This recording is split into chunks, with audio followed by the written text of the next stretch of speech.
I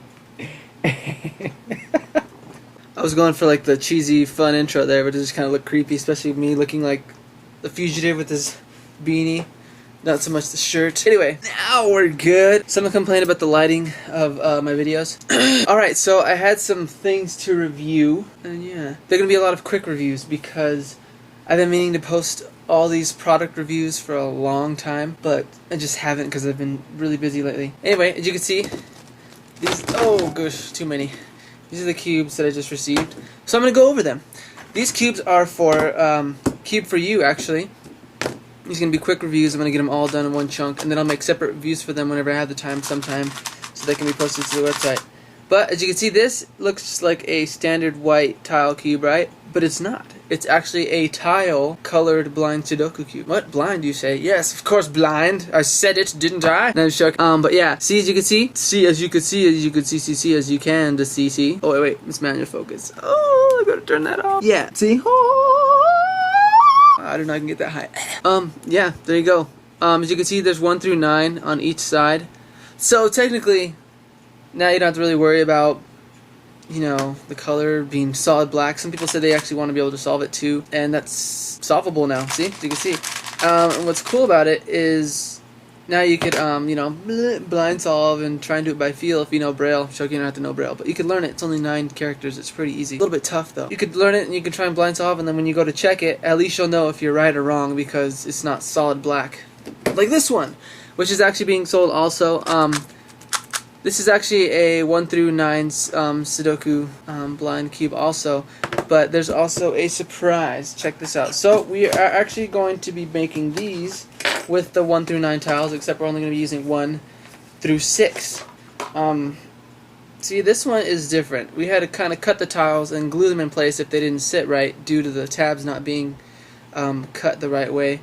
But as you can see, here's 1. I believe this is 4. I can't remember what I did on this one, but they're all facing the same way, and they are all a certain number. So meaning the one side is 1, one side is 2, one side is 3, all the way up to 6. Anyway, that one's a really fun one because you could still solve it, you know, looking at it, which makes it really hard because the colors aren't there. But you could also do it by feel, like a Rubik's cube, just side 1, side 2, side through, you know. Later on we're actually going to try and do like letters. This is just an idea. I don't know if it's really going to happen. Hopefully, I think it actually might happen. I don't know. Anyway, one side's going to be like the letter W in Braille for white, or, you know, or whatever you want to call it. Blue for, you know, B for blue, G for green, all that. P for purple if you decided. Shocking. I don't know if I think we're just going to do standard color scheme letters if that ever goes into production. But that is that. You have the dice cube and you have the Sudoku blind cube. So Sudoku blind cube and the dice blind cube. I think reverse it, scratch it, reverse it. It's the blind Sudoku and the blind dice cube. So those are nice. Alright, so the next cube on the agenda is the black blind cube with color. So this is basically a 1 through 9 Sudoku cube. Tile cube. You can solve it like normal. I'm not entirely sure if it's competition legal. I don't think it is because of the Braille. But then again, it's all different. I don't think it matters because really, if you're in a speed solve, no one's going to read Braille that fast. So officials, if you're watching this, if someone brings this, it probably should not be illegal. But yeah, as you can see, it's solvable with eyes and without eyes. So that's really cool. There's the new color blind 1 through 9 cubes, Sudoku cubes. Those are really cool. This one, I believe, since it's the lighter one, is the glow green. No, the glow blue, I should say. I'll have to test it. Give me a second here. Yes, this is the glow blue. So, we have the glow blue tile cube now. I'm not sure if, I think it is going to be stocked in the US store, but I know they do have it at Cube4you and Cube4you. And it's actually a really nice cube. It kind of feels really smooth, a little frictiony, but that's probably due to the lube that's in there. There's a lot of lube in this one, I noticed. So there's that one. This one I haven't checked yet. This is the glow green. So I'm putting it up to my awesome lights here, and then I'll check it. Hold on. Oh wow, they made green brighter than the old ones. This is actually a really bright glow green. It's a little darker, as you can see. Can you tell which one's glow green? Yeah, this one gets a little darker compared to that one. You'll see it in person. But the new glow green tile cube is out, so it glows in the dark green. I think with the tiles being somewhat translucent, like barely, you can maybe see in the dark, I don't know yet. I'm actually trying to work on getting some glow-in-the-dark colored tiles in. I'm talking about all 6 tiles, but that's really hard to find, but we'll see what we can do. And then we'll have the awesome glow-in-the-dark cube finally, which is kind of weird. I don't know who would sit there with the flashlight and charge their cube and then sit there in the dark and do it. It'd be fun though. As for the other one, we have this one, which is another 1 through 9 blind cube, but it's just it's a different way of coloring it. You know, it has the standard black with the white tiles, which makes it really cool. I don't know, it makes it stand out, like awesome. Like, I don't know, like if it's gonna be a touch cube, I'm just gonna be able to move it. I don't know, I really like this one too. This one's really cool, so I will put that one aside. Alright, this one is just a standard transparent Cube4you tile cube. So you can see the tiles look nice and shiny. I am making a transparent tile cube review pretty soon, but this one is meant to go to a friend along with one of the blind Sudoku cubes. So yeah. So that's it.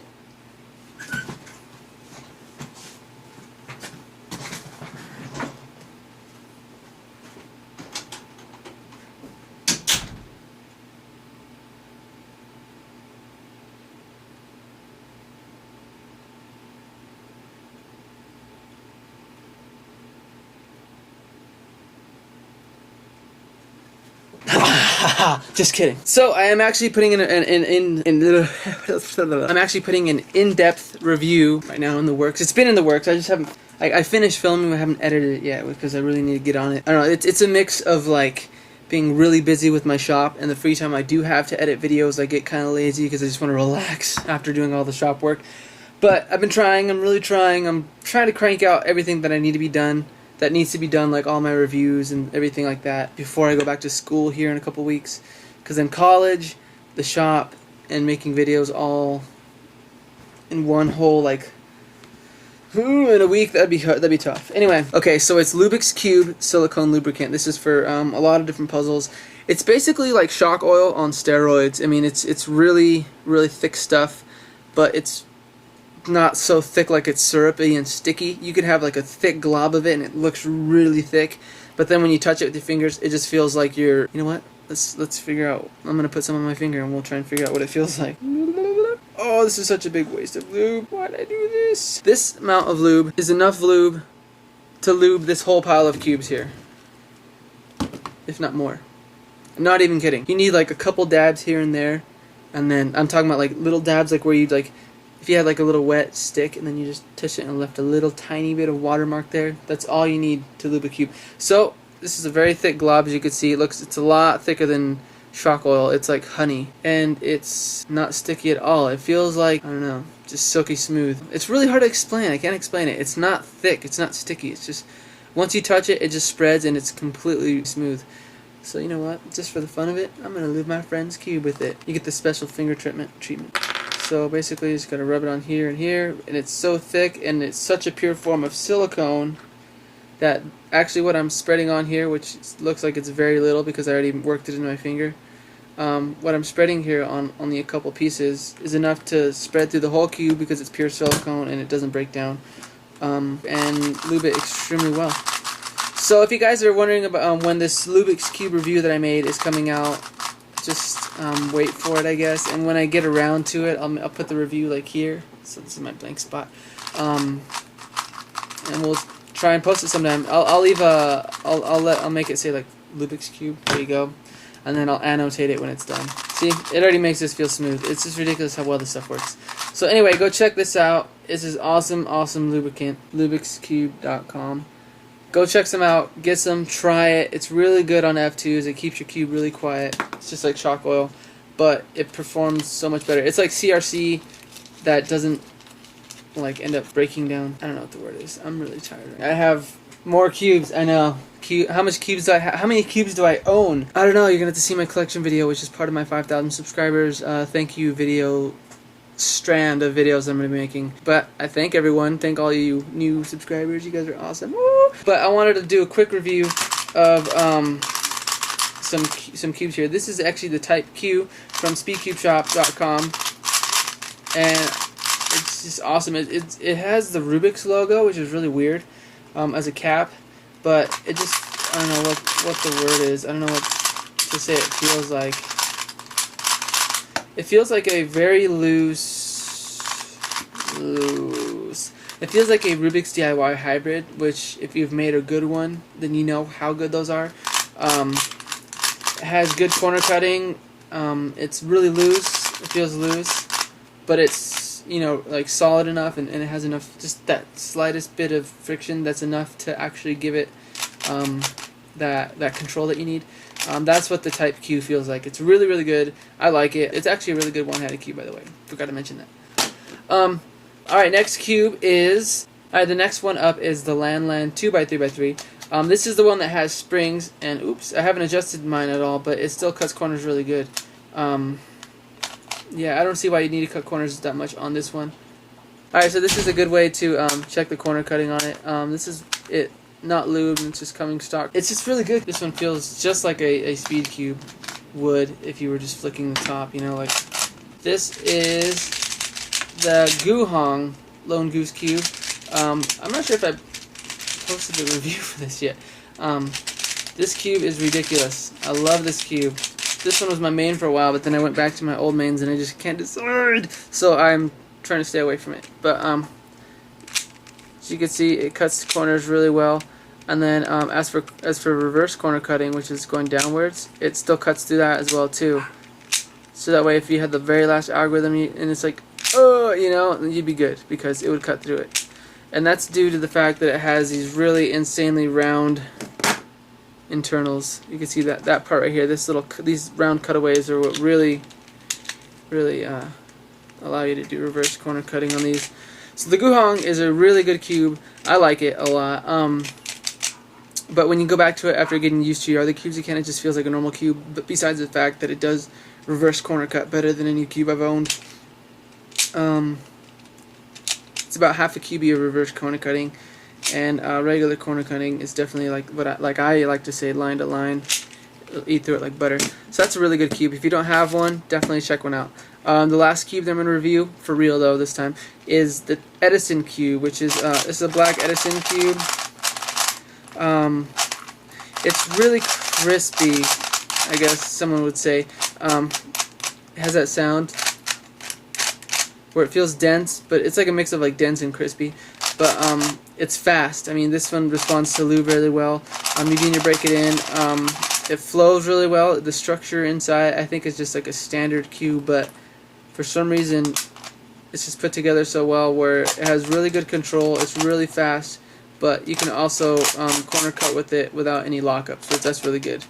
I tried I think Monkey Dude 1313's Edison at Nationals, and I've been wanting one ever since. His is white, this one's black, but it's still just as good, and I'm really happy with this cube. I'm not very good at one hand, but the Edison is awesome. So if you haven't checked out any of these cubes, definitely go check them out. I'm going to put the links in the description. You can find this batch here at Cube4you.com or Cube2you.com, which is the replacement for Cube4you now until Cube4you is fixed. I know, it's a lot of words. Or you can get it at Cube4you.us, which is my shop, but I don't have them just yet unless you want to wait. I will in the future, and that's really fast shipping and within the US. As for these cubes, which is the Edison, the Guhong, the Type Q, and the Landland 2x3x3, check those at speedcubeshop.com. That's also in the description. This is a quick review of all the puzzles that I've been meaning to review. So all these puzzles that you see, you'll see a separate full review like I usually do sometime in the future. Anyway, that's it. I got to get back to filling some orders. As you can see, these bubble mailers, and working with the boss to try and see what we can do with product. And then I guess that's it. I gotta edit, and then I'll be heading to Nationals. Nah, I'm joking, I wish. I'm not sure if I'm gonna go yet. I have like a week left, maybe, so I don't know, to decide to make it, see if I want to make it there for a couple days. But I don't know. I really don't know if I will. I don't think I am going this year. But next year, I am going to save up a ton, and I am going to get a ton of puzzles, and I am going to go for sure, hopefully, if it's nearby, and I will be doing a lot of giveaways. So if you miss me this time, definitely try and make it next time, and it'll be just awesome. It'll just be totally awesome because I have a lot more connections with shops and stuff like that, and hopefully we can all work something out. I'm talking to you shops, all the shops that work with me. We can all do something really cool, promote the shops, and do a lot of giveaways at nationals. And I will be there. I will try and save up as much money as I can, which is a lot, and we'll head out there, I'll buy everyone lunch or something, and then we'll all have some like relays, like in my other nationals footage, like cube towers, all that stuff, giveaway cubes. It should be fun. So I guess that's what I'm going to plan for next nationals, since I can't really make it this year unless I decide to just randomly go for a day or so, but I don't know if I will. So yeah, I hope that makes up for it. Anyway, this video is probably like 20 minutes long, so I gotta edit that all down. Anyway, I said anyway and okay and bye, and this is the last part for like ever, so I'm just gonna end it here. Thanks for watching. Have a good one.